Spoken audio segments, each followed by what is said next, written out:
É sempre um prazer enorme encontrar você aí onde quer que você esteja e nós aqui na Canção Nova. Obrigado por nos acolher em mais esta noite. O programa Além da Notícia traz temáticas especiais, importantes, que mexem com o nosso coração, mexem também com a nossa inteligência. Isso faz muito bem. O tema da noite de hoje vai ser um tema daqueles que vai mexer com as duas coisas, a nossa inteligência e o nosso coração. E vai mexer também com toda a nossa casa. Vamos falar de família, família e os desafios nos tempos atuais. E tenho aqui uma proposta encantadora. Já para ir começando aqui, eu quero introduzir com João Paulo II, São João Paulo II, que ao falar de família e sociedade por ocasião do Ano da Família em 1994, ele disse o seguinte: é preciso fazer realmente todo o esforço possível para que a família seja reconhecida como sociedade primordial e, em certo sentido, soberana. Uma nação verdadeiramente soberana e espiritualmente forte é sempre composta por famílias fortes, cientes da sua vocação e da sua missão na história. Come ho scritto nella lettera alle famiglie, il noi divino costituisce il modello eterno di quello specifico noi, umano, costituito da un uomo e una donna che reciprocamente si donano in una comunione indissolubile e aperta alla vita.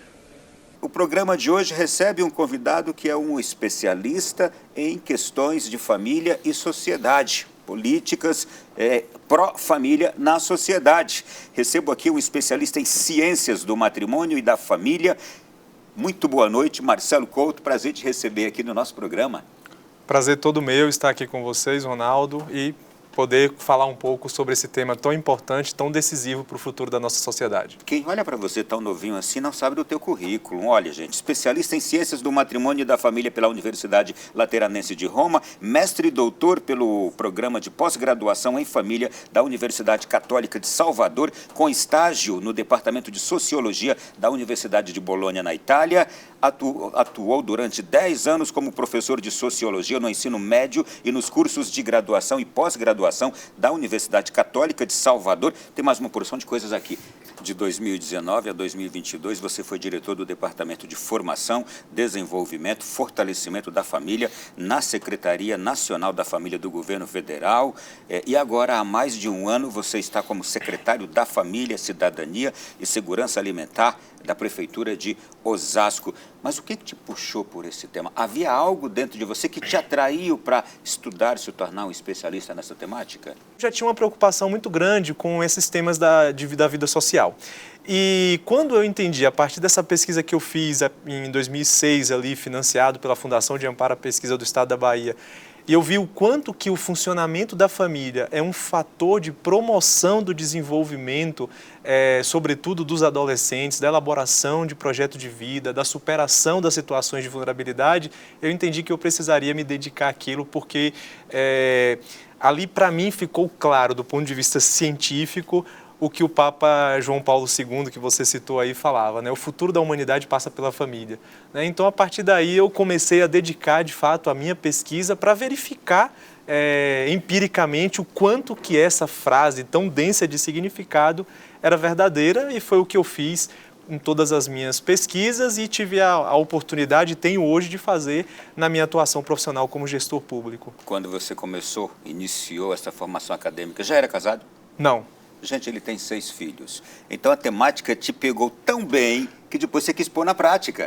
Pois é, eu conheci a minha esposa e na realidade foi a minha esposa que eu tinha acabado de conhecer que me colocou em contato com o professor, com quem eu pesquisei e fiz todo esse caminho. De fato, a gente acabou constituindo também uma família. Minha esposa também se dedicou a esse estudo. Na realidade, ela até foi primeiro que eu, porque ela já estava no mestrado quando eu estava na graduação, ela já fazia o mestrado em família.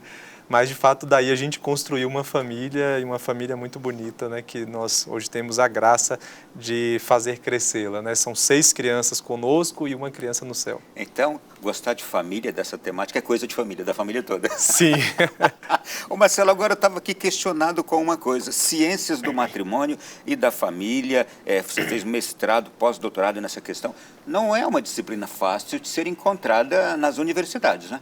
Então, de fato, aqui no Brasil, esses estudos de família são ainda relativamente pouco conhecidos, né? Tem uma história interessante na Europa e nos Estados Unidos. Você tem centros de estudos da família, né? Os Family Studies, né? Ou seja, porque é um estudo interdisciplinar na sua natureza. Então, as ciências da família é justamente esse diálogo entre o que é o direito da família, o que é a sociologia da família, a psicologia da família, a história, ou seja, então é um conhecimento, um corpo de conhecimento que é resultado desse diálogo sobre as contribuições de várias ciências acerca da família, né? Então, essa especialização em ciências do matrimônio e da família, ela foi feita na Universidade Lateranense, mais especificamente no Pontifício Instituto João Paulo II para Estudos sobre Matrimônio e Família, que foi fundado pelo próprio João Paulo II. Hoje tem um nome um pouco diferente, Pontifício Instituto Teológico para Ciências do Matrimônio e da Família, mas ele está sediado lá e tem seções do Instituto nos 5 continentes. E aqui no Brasil está em Salvador, né? Então, eu até hoje colaboro com o Instituto João Paulo II, com a seção brasileira do Instituto, né? Então, foi através da seção brasileira que está sediada em Salvador que eu fiz essa especialização no Instituto João Paulo II. Ter essa formação que você teve hoje ajudaria homens públicos a desenvolverem melhores políticas públicas em prol da família e da sociedade? Com certeza, porque hoje a gente tem um problema, nós vivemos uma sociedade marcada pelo individualismo. E a gente enxerga os problemas sociais a partir de uma lente que é uma lente equivocada, que é a lente dos indivíduos. Então a gente pensa políticas como políticas para a criança, políticas para o idoso, políticas para a mulher, políticas para o trabalhador. Mas essa visão é limitada, uma vez que não existem crianças, existem filhos. Não existem mulheres, existem mães que têm que conciliar a maternidade com o trabalho. Existem homens trabalhadores que são pais de família. Então, compreender esta perspectiva relacional, que é considerar o ser humano pessoa e não indivíduo, faz toda uma diferença na hora de construir uma política pública e, inclusive, de enxergar os problemas. Só vou dar um exemplo para você. A gente fala, as mulheres são preteridas no mercado de trabalho, ganham menos do que os homens, etc. Mas qual é o grande empecilho que as mulheres experimentam no mercado de trabalho? É a maternidade. Muitas empresas não dão devido reconhecimento às mulheres porque sabem que elas eventualmente podem engravidar e gozar de uma licença que vai de 4 meses a 6 meses, que a criança pode adoecer e que, pela lógica que a gente tem de cuidado, as mulheres, as mães é que assumem essa responsabilidade. Então não é por uma questão da mulher, é sobretudo sobre o seu papel enquanto mãe. Enfim, quando a gente compreende os problemas sociais a partir de uma perspectiva de problemas que afetam pessoas e não indivíduos, seres em relação e não átomos, né, soltos na sociedade, isso muda a forma da gente compreender a política pública. Então, de fato, eu acredito que uma compreensão mais adequada da família é fundamental no processo de formulação, né, de desenho, de implementação e mesmo de avaliação de políticas públicas. Eu imagino que com João Paulo II, que inspirou aquele Ano Internacional da Família de 1994, também ele escrevendo a Carta às Famílias, ele já tinha escrito a Exortação Apostólica Familiares Consórcio, já tinha escrito a encíclica Evangelium Vitae. Eu acredito que com João Paulo II cresceu mais ainda esse interesse, essa disseminação de políticas públicas que olham para a família como um todo. A sociedade, que é ali o tecido em qual estão instaladas as famílias. Você observa que esta visão de família, segundo João Paulo II, segundo essa visão que você nos apresentou agora há pouco aqui, ela está em expansão no mundo ou em algumas partes ela está praticamente ali paralisada, em outras ela avançou um pouco mais? Essa compreensão de família a partir de políticas públicas que, servindo a família, entendem estar servindo melhor a sua própria sociedade? De fato, o Papa João Paulo II teve um papel muito importante em todo esse diálogo, né? E é interessante que logo no início do pontificado dele, ele fez alguns gestos muito importantes sobre família. Primeiro, ele criou os encontros das famílias com o Papa, né? Que a gente até hoje tem esses encontros, né? Ele criou o Instituto João Paulo II para estudos sobre matrimônio e família, justamente com essa perspectiva de abrir um diálogo sério com a ciência, com as várias ciências, acerca do papel, do desenvolvimento, da natureza, dos desafios que a família experimentava naquele momento, né, início do pontificado dele. E ele criou também, começou a fazer um ciclo de catequese sobre o amor humano, né, que é hoje conhecido, né, com um corpus teórico da teologia do corpo, né. Então o Papa João Paulo II fez 3 gestos muito importantes. Um mais de ponto de vista pastoral, outro mais, diríamos assim, teológico e outro mais de abertura para o diálogo com o mundo e com as ciências de um modo geral, que foi o Instituto e essas sedes todas do Instituto. O tema das políticas familiares, ele tem ganhado cada vez mais atenção. Muitas vezes de forma tardia. Por quê? Porque a gente começa a ver agora as consequências de uma sociedade que não reconhece o valor social da família e não garante à família a proteção que ela merece. Esse era o receio dele quando, na década de 90, ele começou a chamar essa atenção. Isso. Antes até, porque já na final da década de 70, ali, 80, ele já trazia esse tema, né? A própria Familiares Consórcio fala, né, das políticas familiares, enfim.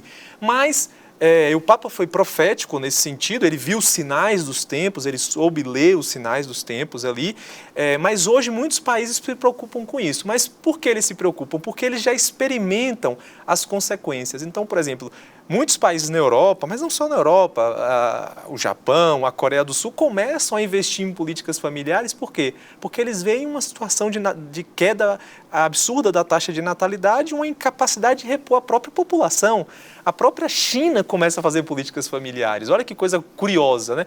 Políticas familiares no sentido de um apoio às famílias, porque a política familiar não necessariamente é uma coisa boa, elas podem ser intervenções indevidas no funcionamento da família, como a China tinha feito, proibindo, por exemplo, de você ter o segundo filho, a política do filho único. Hoje a China dá subsídios para as famílias terem mais de 3 filhos, terem 3 filhos ou mais.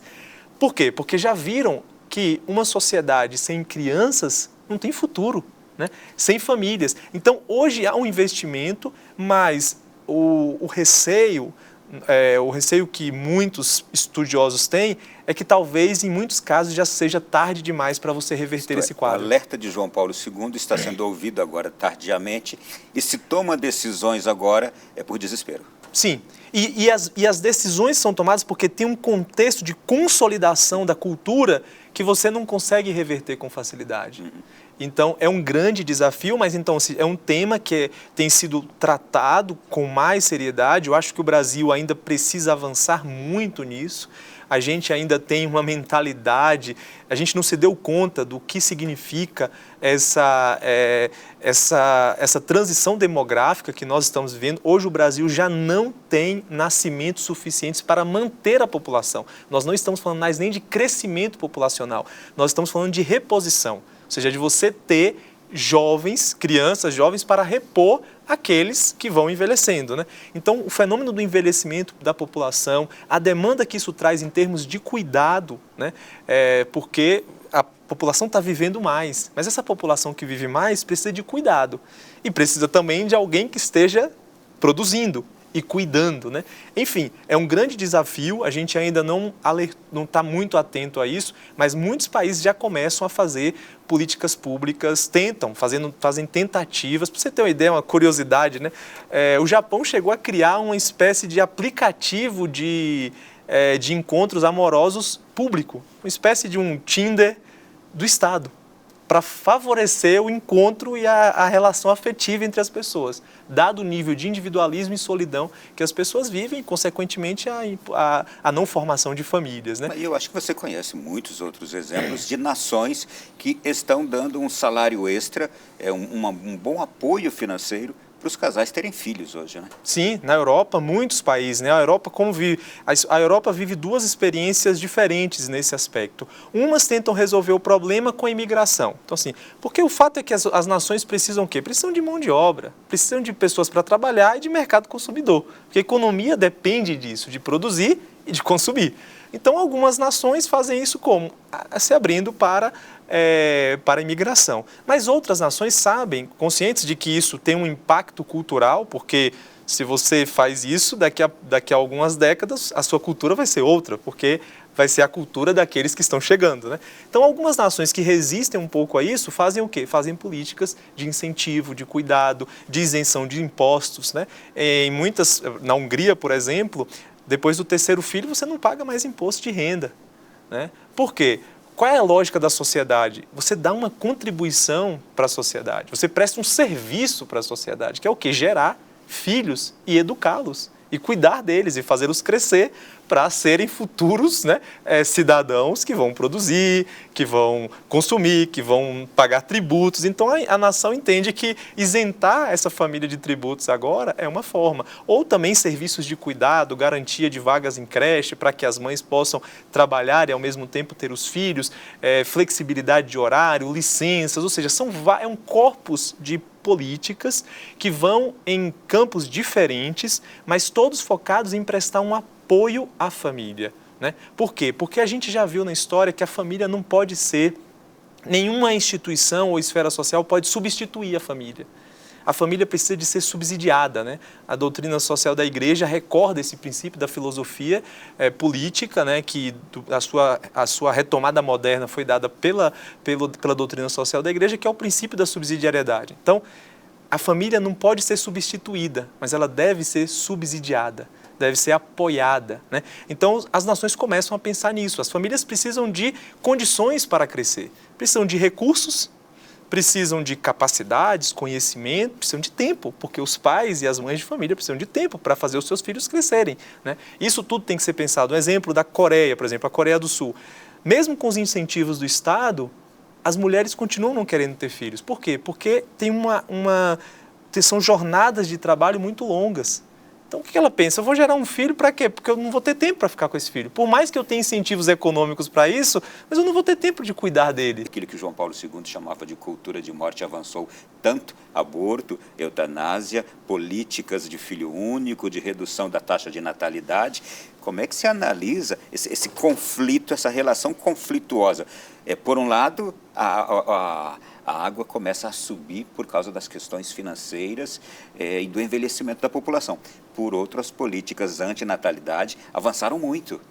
Os resultados delas estão aí marcados, né? Sim. E gerou uma cultura, e gerou uma concepção de vida nas pessoas. Isso não se muda da noite para o dia, né? Então, esse processo é lento e gradual. E conflituoso. E conflituoso. E esse é o ponto, porque agora as nações que querem reverter isso incentivando, elas não se dão conta de que isso não se resolve financeiramente somente, com mais bônus e incentivos econômicos. Tem que mudar a mente. Uma vez que a mentalidade não se adapta, ela não reage como um incentivo, né? Então, esse é um grande, um desafio de ordem cultural, né? E as sociedades, elas foram, inclusive do ponto de vista do trabalho, elas não são mais pensadas, não só do trabalho, como da própria relação social, pensadas nessa perspectiva. Só para dar um exemplo de um dado aqui do Brasil, 1 em cada 4 famílias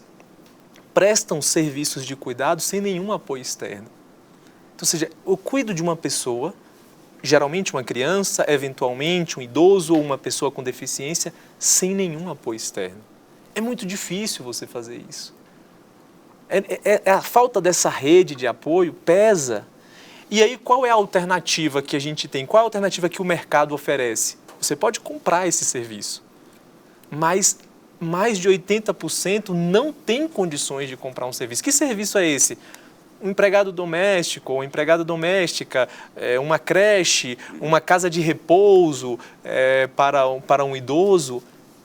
A maior parte das famílias brasileiras não conseguem arcar com um custo desse. Imagine, tem um idoso, o cuidado começa a se tornar cada vez mais exigente, e aí vou pensar uma alternativa. Não, alguma instituição que me apoie nisso. Mas qual é o custo disso? Isso não cabe no orçamento da maioria das famílias, né? Então, é uma situação que, sim, demanda política pública. A conversa tá boa, mas a gente vai parar por aqui nesse bloco que já se esgotou. Gente, eu estou conversando aqui com o Marcelo Couto, ele é secretário da Família, Cidadania e Segurança Alimentar de Osasco e é um especialista em ciências do matrimônio e da família. E nós estamos falando sobre os desafios das famílias nos tempos atuais. Para o próximo bloco, a gente vai trazer a sequência desse nosso bate-papo aqui, ok? Até já e voltamos. La famiglia è patrimonio da humanidade porque è mediante a famiglia che, conforme al designio de Deus, deve se prolongar a presença do homem sobre a terra. Os desafios das famílias nos tempos atuais, em nossos dias. Aliás, os desafios da minha família. Os meus desafios como integrante de uma família. E isto olhando hoje para a nossa sociedade, nós como um povo que tem valores cristãos, que tem uma formação cristã. E eu estou tendo o prazer de receber aqui em nosso programa do dia de hoje, gente, o ex-diretor do Departamento de Formação, Desenvolvimento e Fortalecimento da Família, na Secretaria Nacional da Família do Governo Federal. Atualmente é secretário da Família, Cidadania e Segurança Alimentar de Osasco, da Prefeitura de Osasco, em São Paulo, especialista em ciências do matrimônio e da família. Marcelo, a gente tem aqui um outro desafio agora, é falar exatamente sobre uma outra questão que nós enfrentamos hoje na nossa sociedade. Muitas pessoas têm optado por não construir família, isto é, casam-se, mas não querem ter filhos, muitos casais. Como compreender esse fenômeno? Porque a gente chama de fenômeno por ser algo que hoje alcança tantas pessoas. Esse é um grande desafio. Primeira coisa que eu acho que é importante a gente considerar é que, sim, as pessoas têm o direito de formar família ou de não formar família. Então, esse é um primeiro aspecto que a gente sempre deve reconhecer, né? Então, constituir família, gerar filhos é um direito, não é um dever das pessoas, né? Porém, o que acontece na nossa sociedade hoje é que, com o avanço do individualismo, quando você decide por formar uma família, casar, gerar filhos, o ônus dessa decisão fica a cargo dos indivíduos.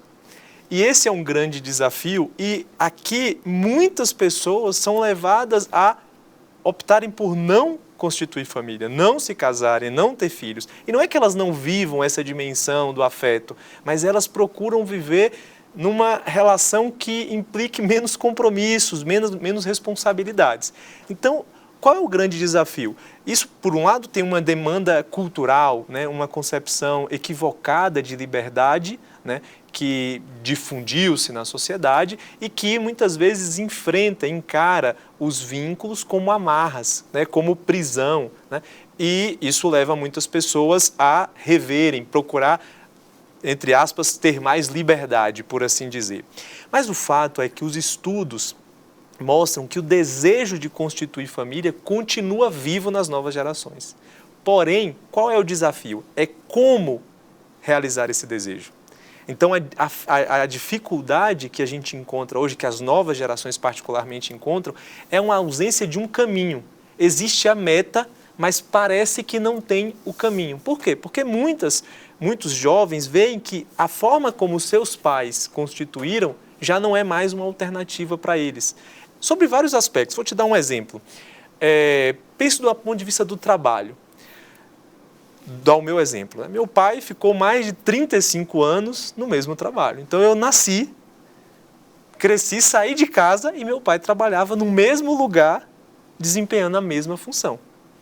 Uma estabilidade que era compatível com as responsabilidades familiares. Ele podia construir a família dele dentro dos moldes e das possibilidades que aquele trabalho permitia. Eu hoje já passei por mais trabalhos do que o meu pai ao longo de toda a vida dele, que foi mais de 70 anos, né? Porque a gente vive em outra sociedade. Aparentemente parece incompatível, porque você assumir compromissos estáveis numa dinâmica social, econômica, de trabalho sempre mais instável.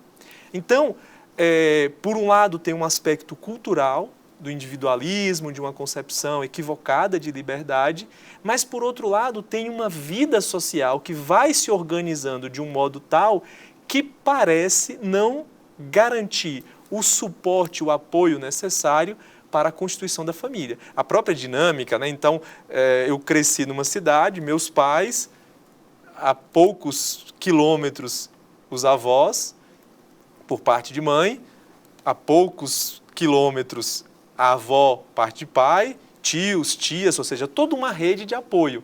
Hoje, por exemplo, eu não disponho da mesma rede de apoio que os meus pais dispunham quando eu era criança. Enfim, a dinâmica social também é um grande empecilho. E aqui, mais uma vez, a gente tem que pensar do ponto de vista social, do ponto de vista do mercado, do ponto de vista da política, como, considerando o que a família significa. O que a Constituição Federal fala? Fala a família, base da sociedade, tem especial proteção do Estado, é o artigo 226 da Constituição Federal. Então, ela é a base da sociedade. Se ela é a base da sociedade, quer dizer que todos que estão nessa sociedade, o Estado, as famílias, as empresas, todo mundo tem que ter um zelo, porque a gente precisa cuidar das bases desse edifício onde nós estamos, porque se a gente não cuidar das bases dele, talvez daqui a pouco alguma coisa caia sobre nós. É o que está escrito, mas na prática é muito falho, não é? Esse é o desafio, ou seja, está lá como um reconhecimento de uma coisa que é um dado de fato, ou seja, não é uma coisa que a lei criou. Né? O Estado, a família precede o Estado. Então, não é o Estado que disse, que instituiu que a família é base da sociedade, ele simplesmente reconheceu um dado de fato. Né? E aí, o que o Estado fala? E por isso tem especial proteção do Estado. Então, onde a gente precisa avançar? Na consolidação dessa especial proteção que o Estado deve dar à família. Uma vez que eu escolho constituir família, o que quer dizer? Casar e ter filhos, eu preciso de um apoio da sociedade e do Estado. É, inclusive, o que está escrito na Declaração Universal de Direitos Humanos. Aqui a gente fala de especial proteção do Estado, a Declaração Universal de Direitos Humanos fala proteção por parte da sociedade e do Estado. Agora, uma pergunta curiosa, por que a família precede? Explica para a gente, por que a família precede o Estado e o que isso significa ou deveria significar? Significa que a família é um elemento natural da sociedade, que é o que também está escrito na Declaração Universal de Direitos Humanos. Note que aqui eu estou falando de documentos amplamente consensuais, tá? Isso é muito importante notar, porque eventualmente você fala assim, não, você está falando uma coisa que o Papa disse lá na encíclica tal, e aí eu... Não, eu estou falando da Declaração Universal de Direitos Humanos, estou falando da Constituição Federal da República Federativa do Brasil, né?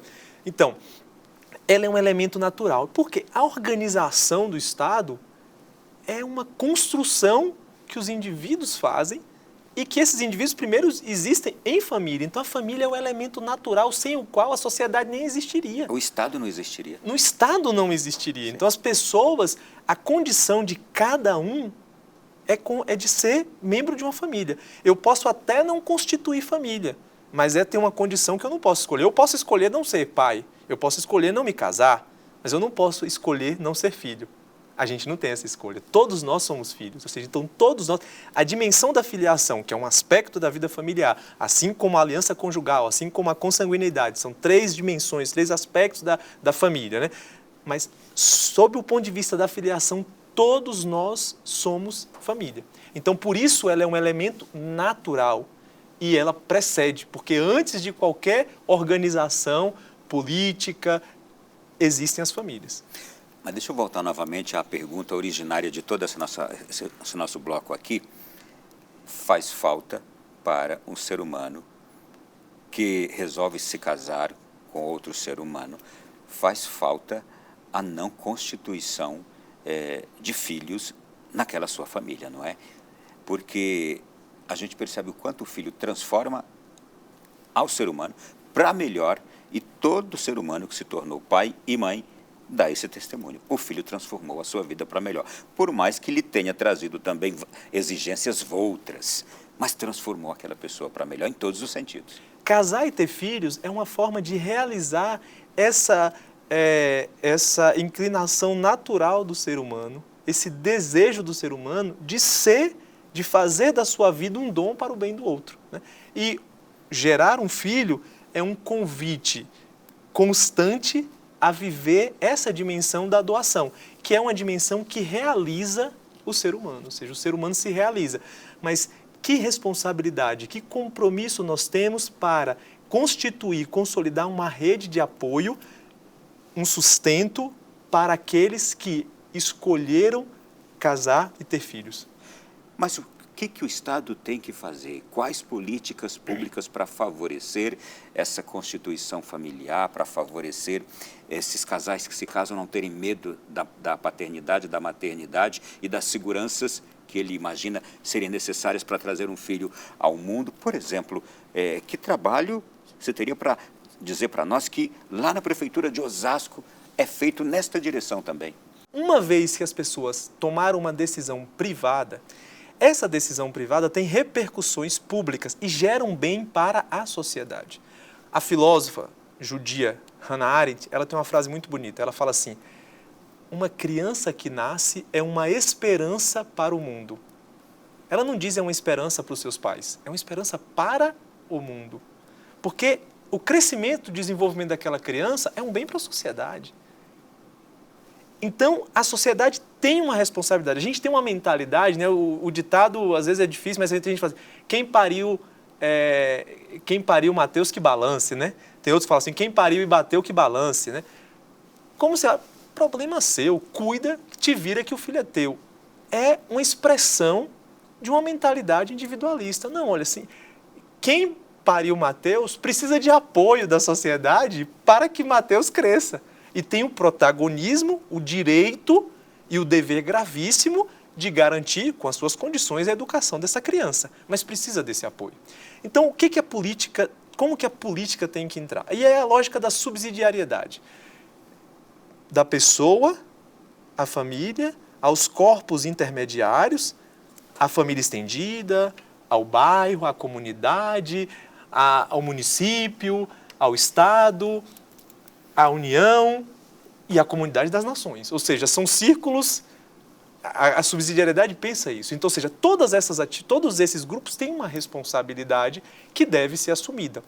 Então, quando a gente fala de política, assim, o Estado precisa, o que as famílias precisam para crescer? Elas precisam de capacidades.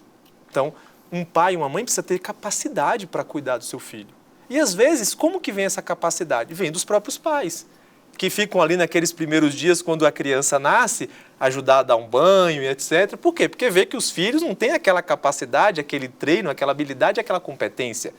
Mas não é só ali que para. Depois cresce, tem que lidar com os desafios do crescimento, da adolescência, etc. Ou seja, então, tem alguém de fora. Assim como eu preciso de alguém para me ajudar a dar um banho na criança nos primeiros dias, ou porque a mulher ainda está sentindo as dores ali um pouco, etc., ou porque ainda não tem habilidade, então precisa de capacidade, conhecimento. Então, do ponto de vista da subsidiariedade, é preciso que alguém venha. Mas ela precisa também de estrutura, precisa de casa, um lugar adequado, seguro. E de quem é esse papel? É da política pública.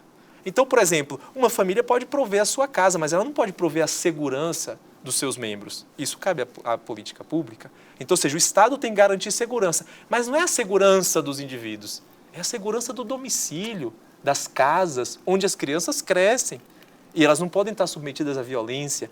Mas muitas famílias não têm essa condição, mas têm filhos e não têm condições e moram em lugares inadequados. Então, uma política de habitação precisa responder a essa demanda de garantir que aquela família tenha um lugar adequado para viver. Ou seja, precisa de estrutura. Mas essa criança precisa ir numa escola, precisa ir numa creche, porque a mãe precisa prover, ajudar o pai na provisão do sustento daquela família. E aquela criança não pode ficar trancada dentro de casa ou ficar sob o cuidado de uma outra criança. Muitas crianças no Brasil são cuidadas por outras crianças, porque os pais precisam trabalhar. Então, ou seja, precisa de uma estrutura. Ela precisa também se desenvolver na saúde, então tem que ter um posto de saúde nas imediações da casa, enfim. Os pais, olha que interessante, os pais precisam ir para o trabalho, mas se eles ficarem, imagine, pense numa situação, São Paulo, um pai e uma mãe de família com uma criança pequena leva 3 horas para ir ao trabalho, 3 horas para voltar. Cumpre a jornada de trabalho de 8 horas, tem 1 hora de almoço. 9 horas mais 6, 15 horas. O dia tem 24 horas. 8 horas você dorme. Sobrou quanto tempo para ficar com o seu filho? Então, a política de mobilidade, garantir a mobilidade, é também uma forma de proteger a família. Enfim, várias políticas precisam ser pensadas a partir dessa lente da família. E a família tem que ter tempo, tem que ter essas condições, essa estrutura, seja casa, creche, etc. Mas ela também precisa ter condições e habilidades para fazer essas crianças crescerem. E aqui tem um campo importante da política pública hoje, que é o desenvolvimento das práticas parentais, a melhoria das competências parentais, ou seja, das competências dos pais para interagir com os seus filhos, que é um campo novo da política pública, que nós temos desenvolvido com bastante resultados positivos lá em Osasco, que são programas que ajudam pais e mães a interagirem de forma mais adequada com os seus filhos. E sobre isso aí a gente vai avançar daqui a pouquinho nessa sequência aqui. Agora, gente, é um universo.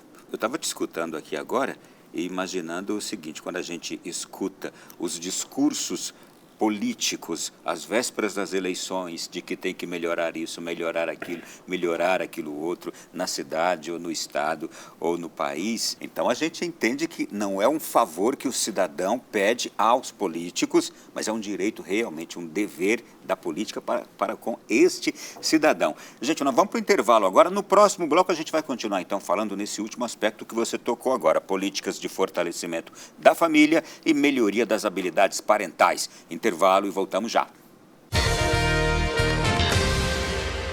A relação entre família e políticas públicas é o foco desse nosso próximo bloco aqui também. Políticas de fortalecimento da família e melhoria das habilidades parentais. E eu estou recebendo aqui com muito prazer hoje o Marcelo Couto, que é mestre e doutor pelo programa de pós-graduação em família da Universidade Católica de Salvador, com estágio na Universidade de Bolonha, na Itália, e um especialista em ciências do matrimônio e da família, e trazendo isto para o ambiente da política, Marcelo. Aliás, quando é que você se deu conta de que precisaria se trazer isto para o ambiente da política, política mesmo, no dia a dia? Então, é interessante porque quando eu comecei a estudar esse tema, né, então eu comecei a estudar ali o tema do capital social familiar, né, dos recursos que a família favorecem para o crescimento e desenvolvimento, especialmente dos adolescentes, e depois eu vi que isso poderia e deveria ser o foco das políticas, né? Já que o capital social, ou seja, os recursos que a vida familiar oferece, são decisivos para o desenvolvimento, e o desenvolvimento das crianças e dos adolescentes é uma responsabilidade compartilhada pelo Estado, a sociedade e a família, como diz o artigo 227 da Constituição, eu entendi que era necessário que esse funcionamento da família, esse capital social familiar, fosse objeto de políticas públicas. Então, foi daí que, para o mestrado, eu já comecei a trabalhar como políticas públicas, avaliei uma política pública, a mais famosa do Brasil quando a gente fala de família, pelo menos pelo nome, que é o Bolsa Família, e depois o Serviço de Proteção e Atendimento Integral à Família, que tem esse aspecto mais relacional, não se limita não é só a questão da transferência de renda, como no caso do Bolsa Família. Enfim, então entrei nesse campo aí, depois recebi esse convite para vir para Brasília, quando esse tema entrou mais claramente na agenda pública do país, né, com a criação do Ministério da Mulher, da Família e dos Direitos Humanos, e fui convidado, né, pela secretária nacional da Família, Ângela Gandra, que esteve desde o início do governo até o final da gestão, e também nesse meio tempo eu conheci um grupo de São Paulo que tem um trabalho de formação cultural, que é o Instituto Libicom, né, Liberdade e Comunidade, que faz um trabalho fantástico. Faz um trabalho extraordinário. De transformação cultural também, não é? Eu já fiz os cursos do Libicom. Pois é, eu fiz também. Fiquei impressionado. Isso, eu fiz a Escola de Formação de Líderes no ano de 2021, no meio da pandemia, uma escola virtual, né? Então tive contato com o Reinaldo Augusto, que iniciou todo esse trabalho. E eu tinha conhecido aqui o Henrico Mizasi em 2019 por conta do trabalho, né? Do governo federal, Congresso Nacional, então a gente se conheceu no almoço, então conheci ali e vi que algumas dessas pessoas que passaram por esse processo de formação de liderança assumiram essa liderança no espaço público. Então, esse trabalho de formação cultural que o Instituto Libicon desenvolvia e desenvolve sob a liderança do Reinaldo Augusto, acabou levando muitas pessoas a desenvolver esse aspecto na política e começou, o hoje deputado Rogério Santos, era vereador na cidade de Osasco, ele então começou todo um trabalho de reflexão sobre políticas públicas e família, criando uma frente parlamentar em defesa da vida e da família na Câmara Municipal de Osasco, realizando seminários, estudos, etc. E a maturação desse processo culminou na criação da Secretaria da Família em Osasco, e aí eu fui convidado, né, pelo Rogério Santos, por Reinaldo Augusto e Henrico Mizasi, a levar esse conhecimento acadêmico e também político, de gestão pública, que eu tinha acumulado aqui nos 4 anos para Osasco, e é o trabalho que a gente vem fazendo lá no último ano e meio, mais ou menos. Certamente será uma experiência fantástica para depois ser apresentada, reproduzida naturalmente, não é? Agora, em geral, como é que você analisa, como é que os governos tratam dessa questão de políticas públicas para a família? Esse é um ponto, né? A gente ainda não tem clareza da relação entre a família e muitas questões sociais. Então, a gente costuma trabalhar nas consequências e não vai nas causas. Vou te dar um exemplo. Drogas. A gente tem, infelizmente, um crescimento do uso de drogas, de substâncias, por adolescentes. Os dados mostram isso. Como que os governos reagem? Há um consenso generalizado de que alguma coisa deve ser feita para enfrentar a questão da exposição de crianças e adolescentes a substâncias psicoativas. Então, tem um consenso sobre isso. Não tem ninguém, nem um lado, nem o outro do espectro político que acha que não. Todo mundo acha que tem que fazer alguma coisa. Só que, em geral, o que se faz? Alguma coisa sobre o tema, ou seja, pensa a consequência. E essa é a visão, é uma visão muito limitada que, às vezes, as gestões e os governos têm. Isso é tratado em vários aspectos, né? Quando a gente vê envolvimento de crianças em atividades ilícitas, né? Questão da crianças que cometem atos infracionais, que é outro fenômeno que cresce no Brasil, infelizmente. Como que a gente enxerga? A gente não consegue compreender a relação entre o funcionamento adequado da família e esses problemas. Então, eu acho que hoje o grande desafio é consolidar uma visão que, do ponto de vista científico, ela está claro, mas do ponto de vista da gestão pública não está. Então, a gente tem que trazer o que a ciência já vem comprovando, pelo menos nos últimos 50 anos, de que o melhor funcionamento da família é um fator de proteção para esses desfechos negativos na vida de crianças e adolescentes, para a gestão pública. E é isso que a gente tem tentado fazer, e eu acho que essa é a novidade que a Secretaria da Família, Segurança Alimentar, Secretaria da Família, Cidadania e Segurança Alimentar em Osasco está fazendo no âmbito municipal. Coisa que a gente já tinha iniciado aqui no âmbito federal e que a gente agora consolida, que é mostrar isso, ou seja, como é que a gente previne as drogas, o problema das drogas com a juventude, com os adolescentes, melhorando as práticas parentais. E quem fala isso? São os estudos. Filhos de pais que são responsivos e que ao mesmo tempo são exigentes têm menor chance de ter problemas com drogas. Tem evidências internacionais e nacionais sobre isso. Por isso, as melhores estratégias de prevenção às drogas na adolescência são estratégias familiares. Quem diz isso? Não é Marcelo, não é o Instituto João Paulo II para Estudos sobre Matrimônio e Família. É o Escritório das Nações Unidas sobre Drogas e Crimes. Se você entrar hoje, dar um Google, entrar lá no site da UNODC, Escritório das Nações Unidas sobre Drogas e Crime, você vai ver os programas de prevenção de drogas para adolescentes, são 2 programas familiares. Um chama Strong Family e outro chama Family United. Famílias Unidas e Famílias Fortes. Aqui não é a gente tem um programa Famílias Fortes que não é esse especificamente. Mas, enfim, há um consenso sobre isso. E aí o desafio é levar isso para a gestão pública, é o que nós estamos tentando fazer, e felizmente tem outros atores na sociedade comprometidos com isso. Você usou o termo pais responsivos. O que isso quer dizer? É o que parece? É interessante, ou seja, tem quase 50 anos que se desenvolve todo um corpo teórico sobre os estilos parentais. Os pais, mães ou responsáveis, têm um estilo de interação com os seus filhos. Esse estilo combina 2 vetores. Um é a exigência, que a gente conhece bem. Estabelecer regras, supervisionar, estabelecer consequências caso as regras sejam descumpridas. Olha, se não fizer a lição de casa, não vai poder sair para jogar futebol, não vai poder assistir o programa da TV. Então, consequências, exigências, supervisão, onde é que meu filho está, com quem ele está, fazendo o quê, que horas ele retorna. Isso é o vetor da exigência. Só que tem um outro vetor, que é o vetor da responsividade, que vem da palavra responder, né? Quem é uma pessoa responsiva, responsável? É aquele que sabe responder, que é a capacidade que os adultos, pais, mães e responsáveis têm de responder às demandas do seu filho, expressar afeto, dialogar e encorajá-los.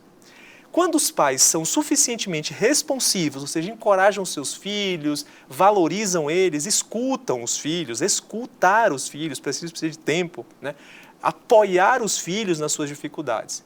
E ao mesmo tempo eles são exigentes, a gente tem um estilo parental chamado de democrático ou autoritativo, ou com autoridade.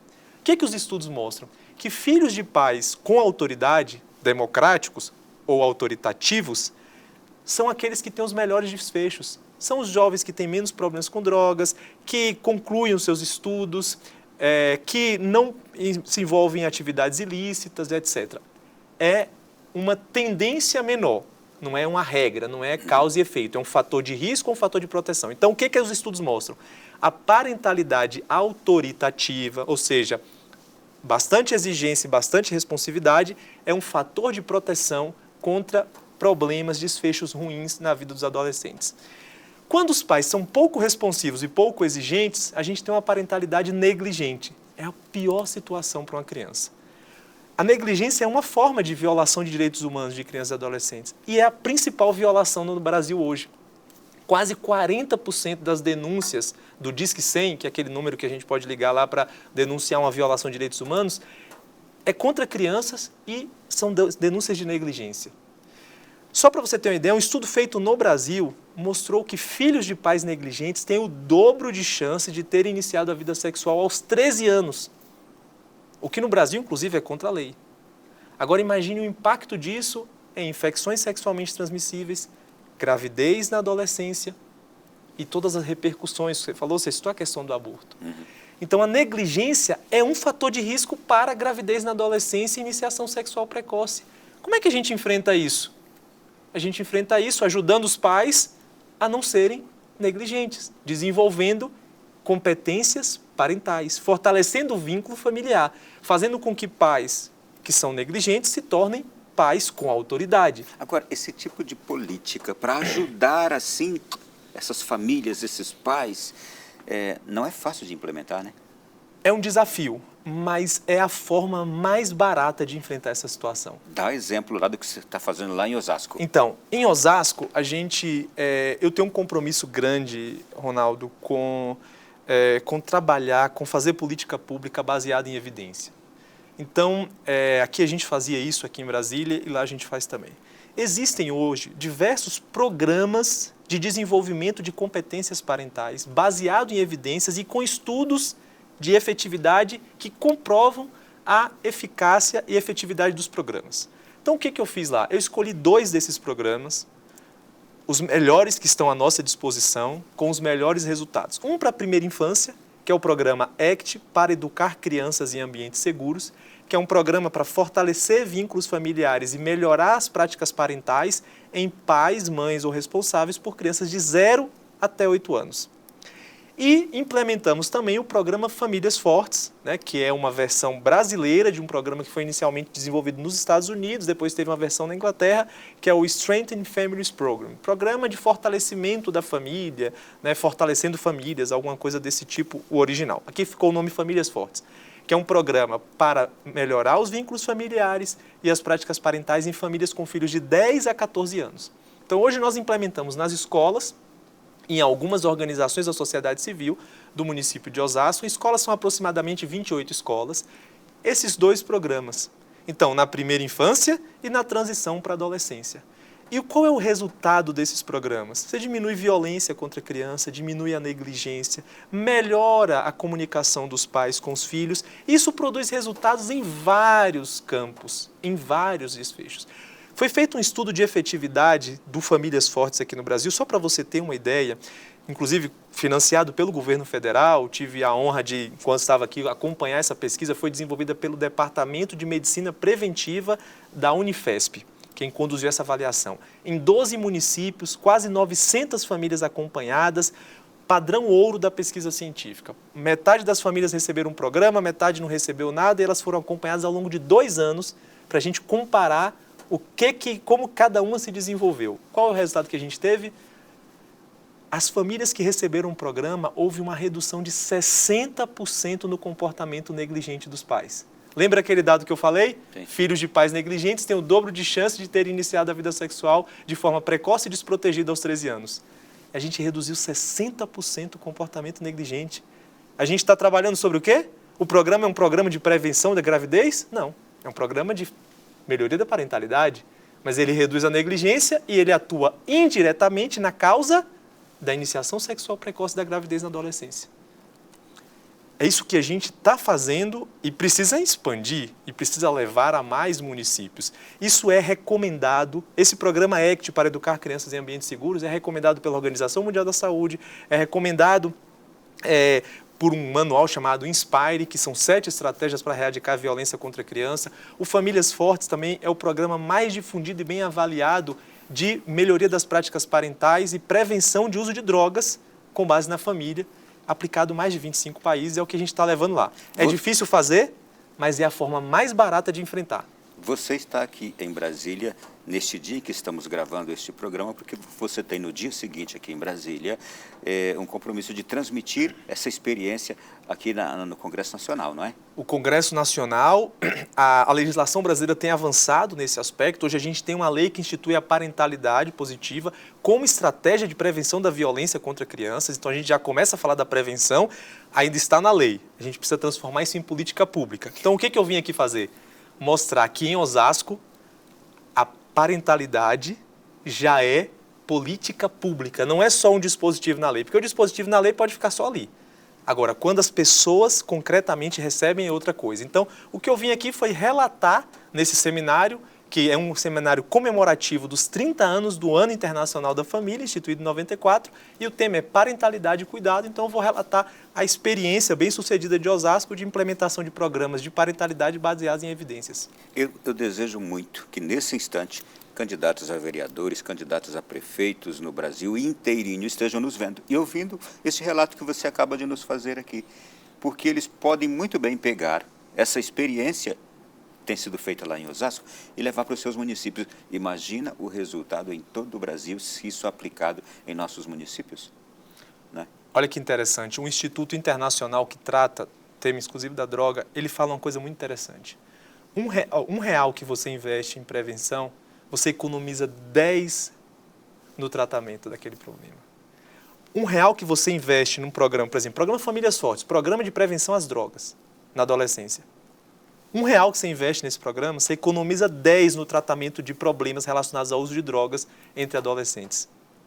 Então, ou seja, é a forma mais econômica, mais barata de enfrentar problemas sérios que, infelizmente, têm um custo grande, econômico e social. Para a gente caprichar bem nesse bloco aqui, tem mais ainda algumas outras iniciativas governamentais eficazes para promover esse bem-estar familiar que você queria destacar?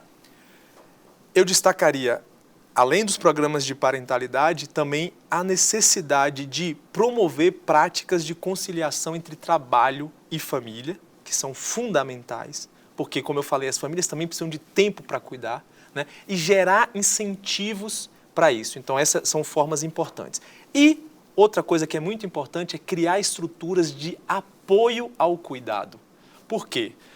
O que são isso? São estruturas que permitem que as pessoas possam conciliar essa vida de trabalho com a vida de cuidado. Que é o quê? É uma creche, é um centro-dia para um idoso. Porque uma família tem um idoso para cuidar. Mas ele talvez não pode cuidar 24 horas daquele idoso, até porque ele precisa prover o sustento. Se ele tiver na cidade um centro-dia, um lugar onde aquele idoso pode passar ali 8, 10 horas, bem cuidado, recebendo um atendimento, ele pode voltar no final do dia para a família dele. E a família consegue trabalhar, prover o sustento e, ao mesmo tempo, manter o cuidado. Então, essas estruturas de apoio ao cuidado, como o exemplo que eu falei, centros-dias para pessoa com deficiência, para idosos, creches próximas das casas, de qualidade, para que pais e mães possam trabalhar, são investimentos necessários para a gente garantir que as pessoas que queiram possam, de fato, escolher. Porque hoje, qual é a realidade? Eu vou gerar um filho. Quando eu voltar a trabalhar, esse filho vai ficar com quem? Onde ele vai estar? Essa preocupação aflige muitas mães. E isso faz com que muitas pessoas falem, eu não posso ter mais um filho. Então, tem um aspecto cultural que a gente falou, mas a política tem que garantir isso. Eu acho que não é admissível uma mãe ficar esperando numa fila de creche numa cidade se ela precisa. Não é uma obrigação, mas se a mãe precisa, se a família precisa, o Estado deve oferecer. Uma prefeitura que tem essa preocupação, ou um governo que tenha essa preocupação, e como é que funciona, por exemplo, lá em Osasco, a sua secretaria, que é Família, Cidadania, Segurança Alimentar, ela trabalha conjuntamente, eu imagino, com a educação, com a Secretaria de Educação, Secretaria de Saúde, não é? Sim. Esse trabalho da família é um trabalho transversal e intersetorial. Então, ou seja, é uma expressão de um compromisso. O governo Rogério Lins, que é o prefeito atual de Osasco, tem esse compromisso. Só para você ter uma ideia, quando o Rogério Lins chegou, tinha 12 mil crianças esperando uma vaga de creche. Essa fila está sendo zerada agora, depois de 8 anos. Então, e agora, o que a gente está levando? Programas de parentalidade nessas creches. Então, as crianças vieram para a creche e agora os pais começam a vir para a creche para aprender a interagir melhor com seus filhos. Isso é expressão de um compromisso com o fortalecimento da família. Então, é preciso priorizar. Tem que interagir com a assistência social também. A gente faz isso em parceria com a assistência social, mas também com a saúde. Por quê? Porque sabe o que a parentalidade negativa, a violência, a negligência e maus tratos gera na vida de crianças? Transtornos mentais. O custo de tratamento de saúde mental hoje é muito alto, a gente não tem nem profissional suficiente. Um estudo realizado numa cidade da região metropolitana de São Paulo mostrou que 1 em cada 4 crianças pré-escolares tinham algum sintoma de transtorno mental. E esses sintomas foram associados a fatores modificáveis, como baixo capital social e relações familiares estressantes. O que você precisa fazer? Melhorar as relações familiares. Porque se você não melhorar as relações familiares, você não vai ter psiquiatra, psicólogo e CAPS para atender 1/4 da população infantil. Então, ou seja, esse é o investimento em prevenção que a gente precisa fazer e que é decisivo. Vamos para o intervalo, gente. Olha, tá boa a nossa conversa. No próximo bloco eu vou chamar um convidado especial aqui, lá do céu, para estar entre nós aqui, porque ele deixou um legado, uma herança tão rica e ele vai poder contribuir com essa nossa reflexão aqui a respeito de família, tá bem? Intervalo e voltamos já. É o Além da Notícia especial da noite de hoje. O tema, gente, é família como um todo e políticas públicas. Esse último bloco tem um grande desafio, que é tratar aqui das responsabilidades familiares e profissionais, embora a gente já tenha abordado um pouco também esse aspecto. E eu estou com um especialista em ciências do matrimônio e da família. Agora você é especialista e eu acho que se especializou mais ainda quando você teve seus 6 filhos, não é? Como é que você também pode hoje falar da experiência de ter uma família numerosa? Porque família numerosa parece que está lá na saudade, parece que está lá na lembrança, em tempos remotos. E hoje a gente vê também o ressurgimento de casais, de pais que estão constituindo famílias numerosas. Eu olho para isso com uma felicidade e com uma admiração muito grande. É um grande bem, também é uma escola, né? Porque... aí eu vou falar mais de uma coisa de fé, né? A gente assume uma perspectiva mais realista frente à vida, né? Que a nossa posição é uma posição de pedido, de esperança, né? Porque às vezes a gente tem uma tendência de achar que a gente governa as coisas, né? Então, às vezes, quando você tem um filho só, você acha que você governa as coisas. Quando a família vai crescendo, você vê que a coisa vai saindo do seu controle, né? Como diz a música popular, né? Não sou eu quem me navega é o mar, né? É ele que me carrega. E você vai vendo isso, né? E é um convite para você se abandonar, né? E viver essa vida como uma dimensão de um pedido, de uma prece, né? Que é a posição mais realista, né? Eu faço parte de um movimento chamado Comunhão e Libertação, foi fundado por um sacerdote italiano chamado Luigi Giussani, e ele falava assim que a posição humana mais verdadeira é a do mendicante. Ele falou isso inclusive diante de João Paulo II, no encontro com os movimentos eclesiais, ele falou assim, né? o verdadeiro protagonista da história é o mendicante, o coração do homem mendicante de Cristo e Cristo mendicante do coração do homem, né?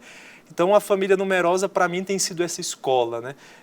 Na instabilidade da vida, você fixar os olhos onde se encontram aquilo que é estável, né? Você poderia dizer então que ter uma família numerosa é um ato de confiança em Deus? É uma escola de confiança, porque você aprende a confiar mais nele e você vê que essa é a postura mais verdadeira, né? Então você dá esse passo, porque as pessoas às vezes falam comigo assim, pô, você é muito corajoso. Eu fico pensando, não é uma coragem minha, porque pela minha coragem talvez eu cuidaria só de um pet. Então, era criança, tinha um joguinho lá que eu nem me lembro, acho que era Tamagotchi, né? Eu acho que eu preferia até ele do que o pet, né? Pela minha coragem. Mas quando a gente vai vendo que a vida é essa relação com o mistério presente, então você vai aprendendo a apostar naquilo, né? E a se entregar, de levantar de manhã pedindo tudo, agradecendo e pedindo que me sustente naquela missão, que o trabalho me lança, que o cuidado com os meus filhos me lança, porque vejo quanto é desproporcional, quanto a minha capacidade é pequena frente ao desafio de fazer aquelas 6 crianças crescerem. Então, para mim, tem sido uma escola de realismo, de me colocar numa posição mais realista da vida. A vida não é uma coisa que eu faço, a vida é algo que me é dado. Tá aí. Poxa, que bonito escutar isso, hein? Vamos lá, seguindo aqui em nosso programa, antes daquele convidado que vem do céu para nos ajudar aqui hoje no programa, eu quero te propor mais uma outra reflexão a respeito, eu acho que de um dos fatores que amedronta justamente essa sociedade de hoje quanto a terem filhos também. O desafio das pessoas para conciliar responsabilidades familiares e profissionais. Há também, por parte das empresas, uma falta de apoio, uma falta de incentivo para esses pais, essas famílias, que são seus trabalhadores? E esse é um grande desafio, porque, mais uma vez, é uma responsabilidade compartilhada.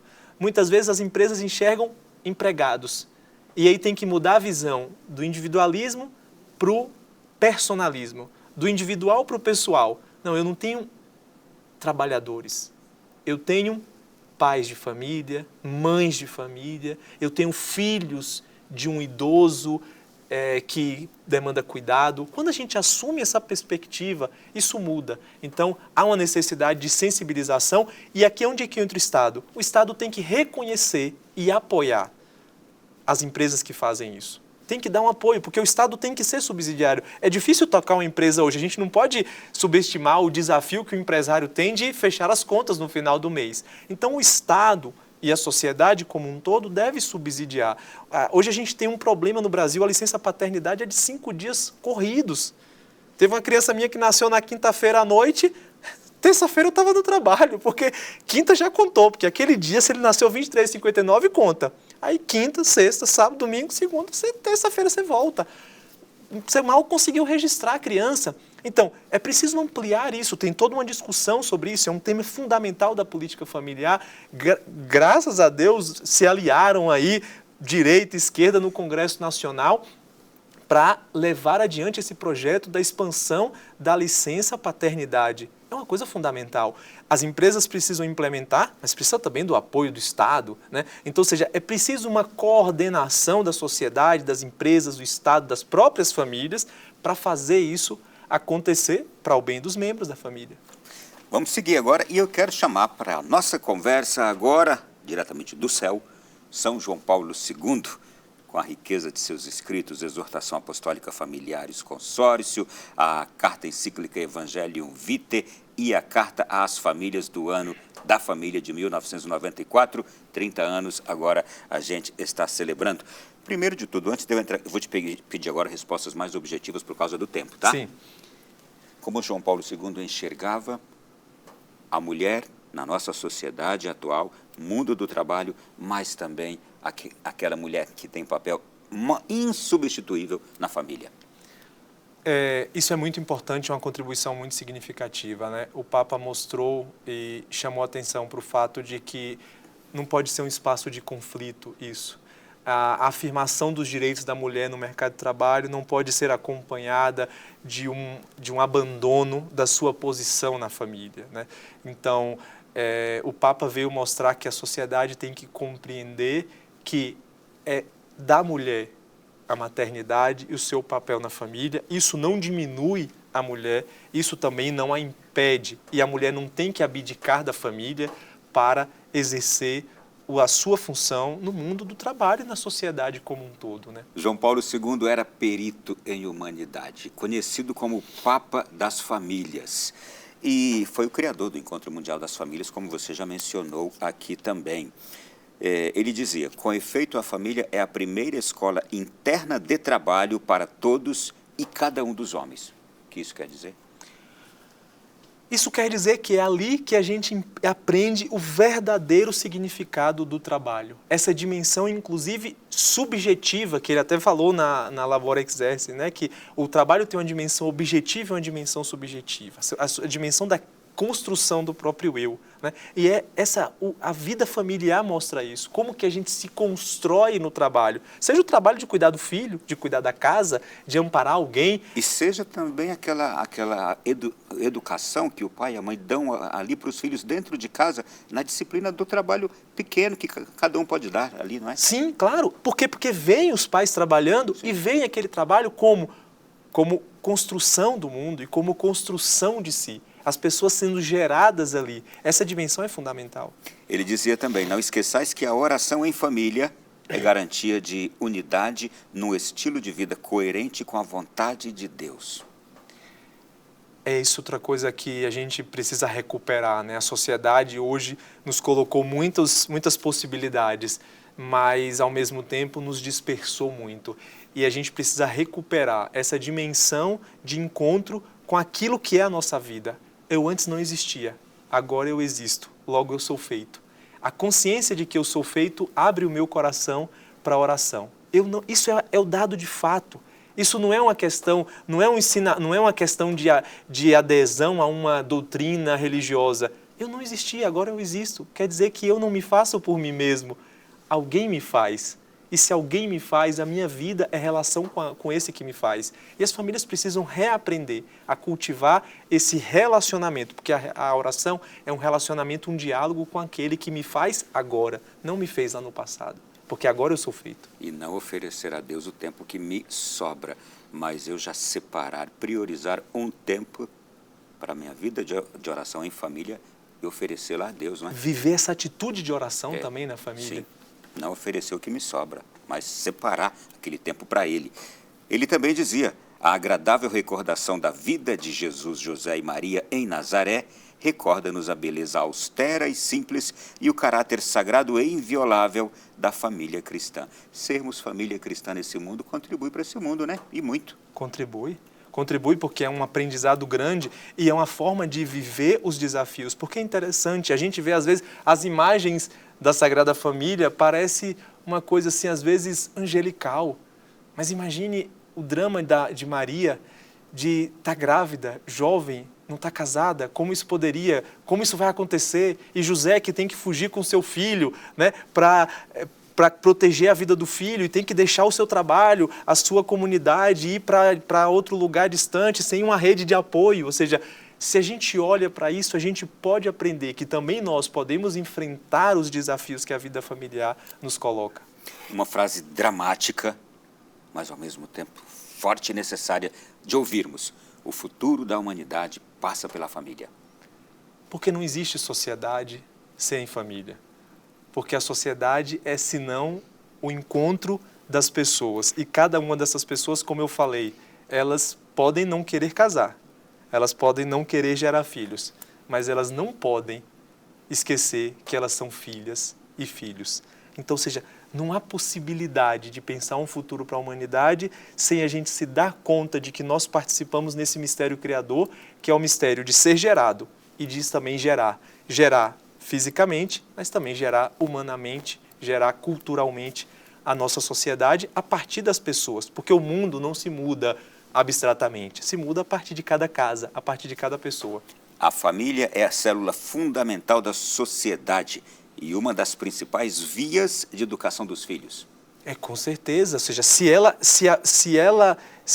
a gente, mais uma vez, não parte da família, se a gente pensa abstratamente a sociedade sem pensar onde que ela vive, a sociedade vive primeiro em cada família. Então, ou seja, é preciso cuidar dessa célula, porque se eu não cuido de uma célula do meu corpo, daqui a pouco isso vai se expandindo e eu me adoeço como um todo. E a sociedade pode se adoecer como um todo se a gente não cuidar de cada família, de cada célula dessa que compõe o corpo, que é a sociedade. Antes de continuarmos com as frases de João Paulo II, uma pergunta sobre matrimônio. Por que os matrimônios hoje têm durado menos tempo? Eu falo isso no contexto social, não é? Por que os matrimônios hoje não resistem tanto tempo? Eu acho que nós vivemos, como os papas também falaram, uma crise antropológica. A gente se perdeu de si. O casamento tem uma coisa meio contraditória. O que me leva ao outro é um desejo de realização. Mas, ao mesmo tempo, eu não posso realizar o outro, nem o outro pode me realizar. Então, parece que, ao mesmo tempo, é paradoxal. Eu me caso para ser feliz, mas vejo que eu não faço o outro feliz e o outro não me faz. E aqui está a grandeza na natureza humana, que é ser feito para o infinito. Então, o que a gente precisa recuperar é o fato de que nós não somos a resposta para o outro. Nós não somos a metade que encaixa no outro. Nós somos companheiros rumo ao destino. Nós somos companheiros de caminhada rumo à felicidade que o nosso coração almeja. Que o outro me ajuda despertando em mim esse desejo, mas não respondendo, porque nenhum homem pode fazer o outro feliz. E nenhuma mulher pode fazer o outro feliz. Só que às vezes a gente pensa assim, esse não me faz, vou procurar um outro que me faça. Mas vai dar com os burros na água, porque você vai sair desse, vai chegar no outro, você pode chegar em 7, como a mulher do Evangelho, e não vai resolver. Agora, quando a gente descobre qual é a natureza do nosso eu, feito para o infinito, e o outro é finito. Agora, por que o outro é importante nessa caminhada? Porque o outro redesperta constantemente o meu desejo de infinito e me abre para aquele que pode me realizar. Por isso que na igreja o sacramento, o casamento é um sacramento. É um sinal eficaz da graça de Deus, porque é um caminho, não é uma coisa feita a 2, é uma coisa feita a 3. E João Paulo II disse que o matrimônio é uma escola de amor e de fé. De amor e de fé. Justamente porque a fé é o reconhecimento dessa presença, né? Essa presença outra, fora de mim, que é o significado da minha vida, né? Às vezes eu vejo os casais falando assim, chamando um ao outro de vida, né? Não. A nossa vida está escondida em Deus, né? O outro desperta em mim um desejo de viver. E por isso ele é meu companheiro de caminhada rumo ao destino. Mas ele não pode ser a resposta à minha vida. Vou trazer uma última frase aqui agora. A família, primeira comunidade humana, João Paulo II. Primeira comunidade. E o ser humano é um ser de comunidade. Por quê? Porque o próprio João Paulo II falou em Puebla de Los Angeles, se não me falha a memória, que a verdadeira imagem da família está na Trindade, que é uma comunidade. Que é um pai que se doa ao filho, um filho que se doa ao pai e o Espírito que é o dom que flui entre o pai e o filho. Então, João Paulo II fez uma coisa, do ponto de vista teológico, até ousado, né, de comparar a família com a Santíssima Trindade, né? Outros teólogos de peso já tinham um pouco falado, olha, não vamos fazer essa comparação. Mas é uma comunhão. Deus é comunhão. Se nós viemos de Deus, que é comunhão, e temos como destino Deus, que é comunhão, como que nós devemos viver? Em comunhão. Então, a comunhão é a nossa origem, a comunhão é o nosso destino. E a comunhão deve ser o método que nós vivemos. E a família é o espaço de aprendizado desse método de viver, que é viver a comunhão. Você que estudou as ciências do matrimônio, da família, se doutorou nessa questão, você está agora sobre exatamente o Brasil inteirinho. O Brasil é esta bola. Você está aqui em cima dela e você pode gritar e a sua voz vai ter o poder de um megafone para levar a todo o nosso país. O que você gritaria olhando para a nossa sociedade nesse exato momento? Cuidemos das famílias, da nossa e de todas aquelas que nós pudermos cuidar. Que é a única forma da gente fazer um mundo melhor. É cuidar da família. cuidar da minha família, cuidar de todas as famílias que eu puder, que eu encontrar. Essa é a coisa que eu acho que tem que ser gritada de cima de todos os telhados, né? Cuidemos das famílias. É o caminho que a gente tem. Obrigado, prazer te receber aqui. Bom trabalho, continua fazendo esse trabalho essencialíssimo para a nossa sociedade de hoje. Eu fiquei muito surpreso e agradavelmente surpreso de perceber que existe hoje esta preocupação e que existe na política também este espaço e que está sendo aberto cada vez mais. Tomara que o trabalho que você faz lá em Osasco alcance outros municípios brasileiros e que o nosso país também se utilize exatamente desse conhecimento que a gente aqui hoje falou tanto da essencialidade da família. Rezemos pelas nossas autoridades para que ouçam isto, né? Chegue ao coração delas tudo isto. Prazer. Obrigado. E a você de casa também, o nosso muito obrigado. Este programa já pode ser revisto agora. Entra aí no Canção Nova Play, no CN Plus também. Pega esse programa, manda para outras pessoas. Obrigado pela sua audiência, pela sua companhia no dia de hoje. Até semana que vem, se Deus quiser, aqui no Além da Notícia.